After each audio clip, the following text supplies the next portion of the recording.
How far away is this place? 4.5 miles. Oh, it's not bad.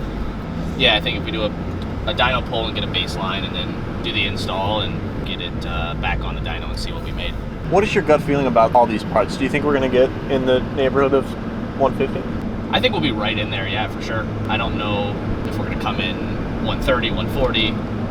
But I mean, everything on paper shows we should be right there. So the torque's going to be insane. I still can't believe that Banks shipped us that shit in like 12 hours. Yeah, that's so good. Hung up at 3. Okay, is that hood open? Seems good to me. What's going on, man, dude? How's it going, man? How's it going, man? Good. Nathan, nice to meet you, dude. Nice to meet you. Dude. Awesome, nice to meet you, dude. Sweet. So, we're in the front. How many guys you got today? Just me and him. Oh, cool. Okay, cool. Yep.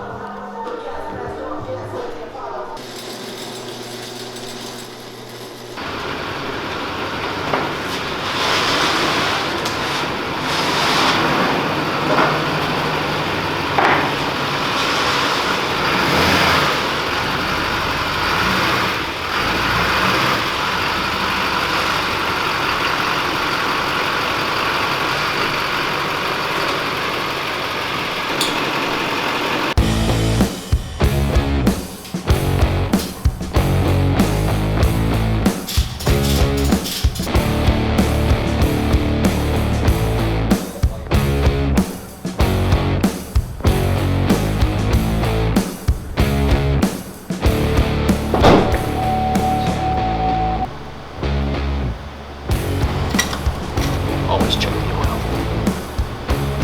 Money.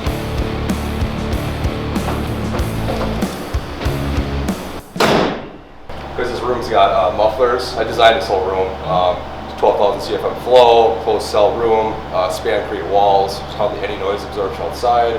But yeah, there's inlet outlet mufflers on the roof that just span everywhere. So it's a pretty cool, nerdy room. I want to blast this off for a control center with a cool window sometime. Yeah. Because in a couple of years, I want to do more engineering-specific manufacturing parts here. Yeah. As the auto repair side kind of rips off, and I can move the VL motor side to like an indoor facility with like indoor sales. Get some R&D stuff. Yeah, that's what I want to do. Yeah.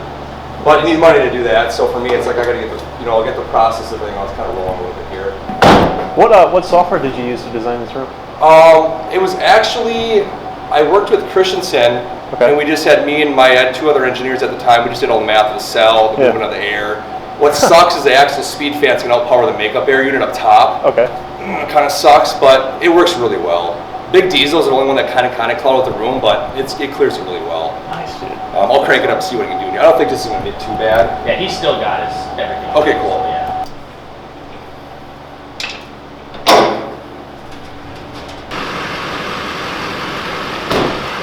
I might hook up HP tuners and lock it in gear for you guys and lock the torque lever down so it's like perfect data, okay? Okay, perfect.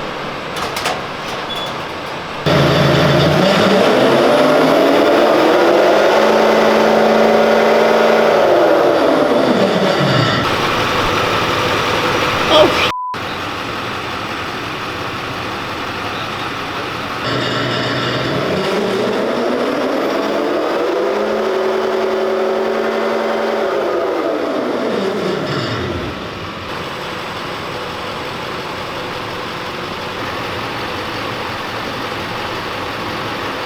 Then I'm going to try it in second gear. I'm going to see how if the numbers do anything, okay? Okay, yeah, because I know since he's got exhaust back, I figure the torque will be a little down. Okay. But other than that, yeah, I mean, it seems big ass tires and stuff. It seems about right. It does. Because I think I've seen some dyno and they're like 215 and like I think like 360, 270. It seems like it's going good. I got a locked in third. I got the torque converter locked down. Everything seems like it's working really well. I usually try second, then I'll usually ramp up the eddy brake just to bring it to its knees and just see if I can get the turbo to light up sooner, get the torque sooner. Okay. That's all I was going to try, and then I'll be confident in it. Okay. All right, sweet.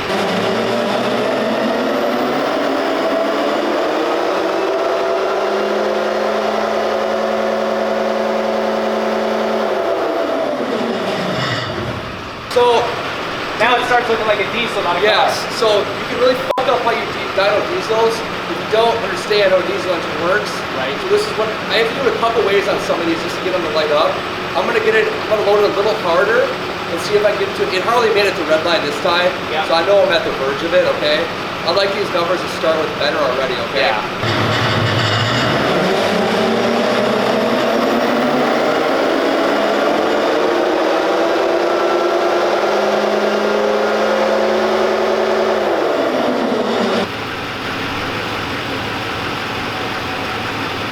Let it cool down. I hate spraying the intercooler if I don't have to, but I might check it in outlet right now. And then I'll do a second gear and see if anything changes, and we'll keep it at the third gear where it's at. Okay. I'm pretty good here. It's pretty much mimicking the same right now. Okay. I loaded eddy brake up really hard. That puts a load. What that does is it just loads up that back eddy brake. It's a big f***ing coil. It just pulls a bunch of energy and it brings the car down, or truck down to its knees. So I'll let it cool down for a second, and then we'll do another hit. Hardly ECT is hardly getting anywhere. Yeah. It's f***ing cold right now. It's like I wish I could get more heat into it.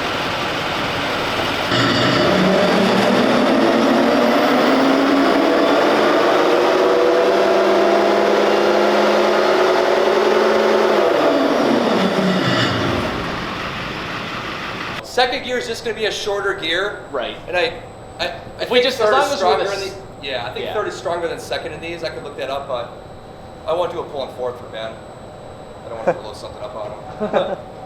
You're cool working out in the front there, right? Yeah. You want me to get you a bigger ladder? You think that? I think that ladder's gonna be fine. I'm mostly Okay. probably gonna end up being, if I have to stand on the wheel, I stand on the Okay, cool. because they stick out. So Sure. I got work lights in the shop. I got a ton of other tools in there, so let me know. I'm gonna swap out a SERP belt on a Sienna real quick, okay? That's all right. Okay. Yeah, I gotta get the mom cleared up for today. So, all right, thanks, dude. Right on, man. Appreciate Appreciate it. it. Yep.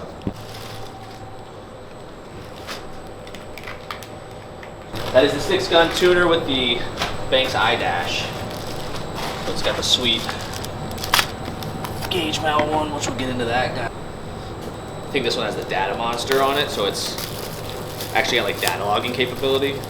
So you can tune it right and get the data right from the SD card. That'll go up on the A-pillar, which last night I actually went ahead and prepped the A-pillar for that. So we got the single pod mount. Goes on real easy. Essentially just 2 holes on each side. It's got little push pins that you just push them in, and this slips right over. So as it sits in there, you'll be able to have the gauge right there to be able to see it.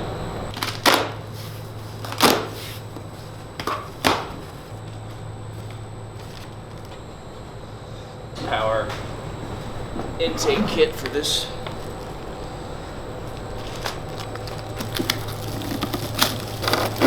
Oh, that thing is hilarious. Yeah. I've never seen one shaped like that. Yeah, dude, gotta get all the air. It's the chode filter. Yeah. Everything there. I love zip ties. Especially GM with that stupid side post. Yeah, it's fucking annoying. I think they're usually 8 mil.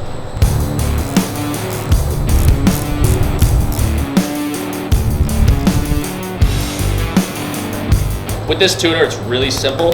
It's literally 2 plugs in the engine bay that you're gonna T-harness into.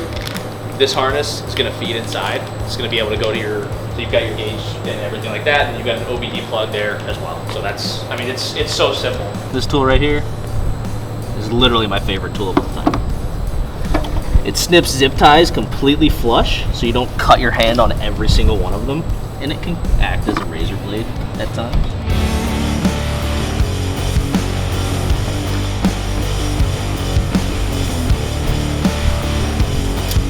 From my understanding, this is a piggyback tune because you're essentially adding a module that's doing all the controlling, but you're retaining the factory ECU. Okay. So if I were to unplug this, the vehicle would be stock again. Oh, nice. I don't have to reflash.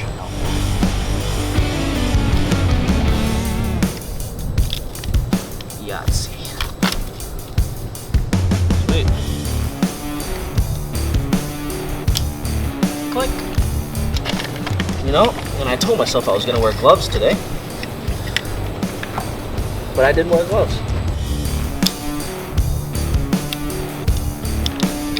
Click.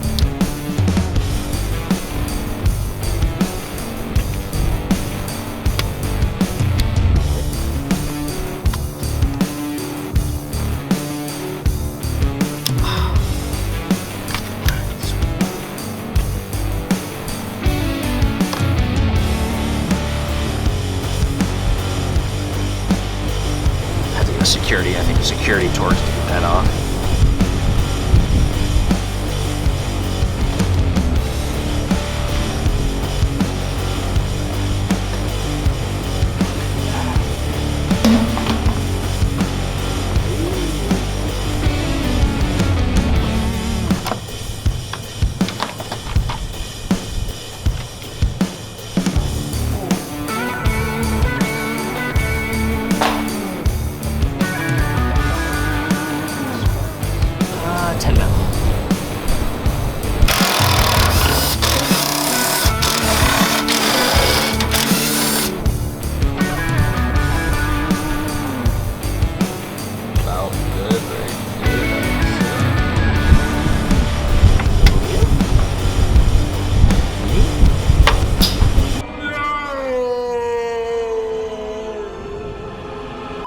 Pull the MAF sensor off of the old intake box.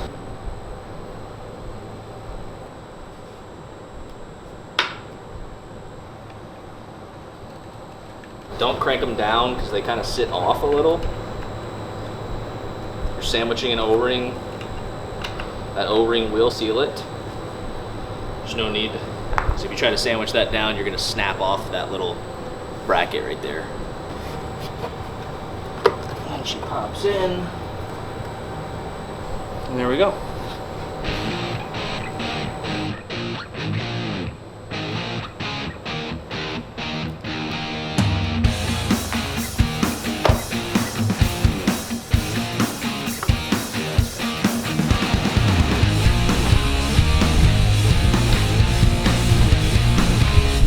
Glove.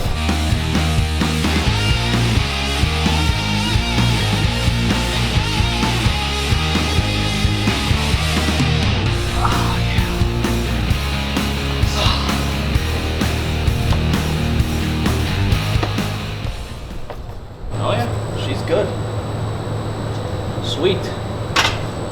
We are doing an install right now with a 6-gun and an iDash. And I have an iDash data monster, and the 6-gun that I have, so I have a flat 4-pin that's supposed to run up to the gauge. I do not have, the back of my data monster is a square 4 or a rectangle 6. Yeah, unfortunately that's like a mismatch. That data monster is set up to be used as a standalone device. What's good?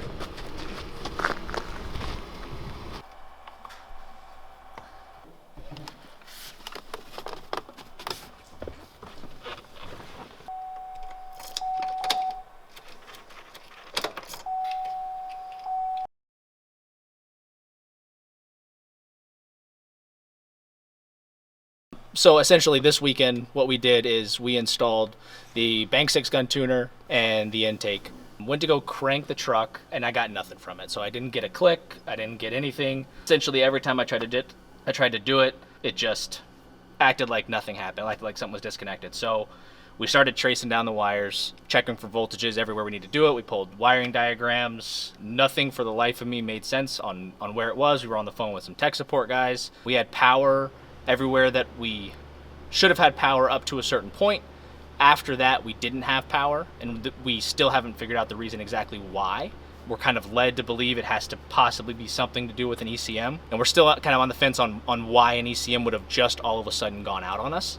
We did do a lot of digging, and apparently with the LLYs, there is issues where you'll kind of get what acts like a brick DCM from harness rub-throughs, wires getting basically chewed through and, down to bare wire or splitting. We ran through all the common ones. So, I mean, it was from fender liners to the alternator bracket. We ran through all of that. Couldn't find any reason why that would have been the case. We do know from obviously all the forum searches and everything that these trucks, the 05 Duramaxes with the LLY, the ECUs can be finicky. So what we're doing right now, we have to kind of assume at this point our next logical steps to check the ECM. We're going to see if we can't take it out, do a bench test on it, see if the file on there got corrupted. It's a possibility. We don't believe it's anything to do with what we installed because they're not writing anything to that. However, if it was a low voltage issue or if there was already a problem with the ECU, it's just trying to figure it out. We were racking our brains all weekend on it, and sadly, this is just part of it. That's what you get. We're not getting any communication with the OBD2 module either. We can communicate with the transmission control module. We can communicate with the BCM. We can pretty much see every computer except for the ECM. We're not getting a gas light, or the gas reading isn't showing up, which typically tells us, all right, the ECM's not talking. Why is it not talking? And that's what we've been trying to diagnose and figure out on what's going on. And if it just ends up being an ECM that is at the end of its life, then it's an ECM at the end of its life. Shit happens. Guys over here at VL Performance have been awesome for us this whole time. Whether it's lending tools or knowledge, these guys have been nothing but a big help to us during this issue right now. They're letting us leave it on the dyno until we can figure this out, which is awesome. And then he's helping us kind of work through these ECU issues because he's great at that. So that's kind of where we're at right now until we hear back about the ECU, that's kind of where we're going to be able to leave it. So just huge thanks to these guys, and we'll see you next time.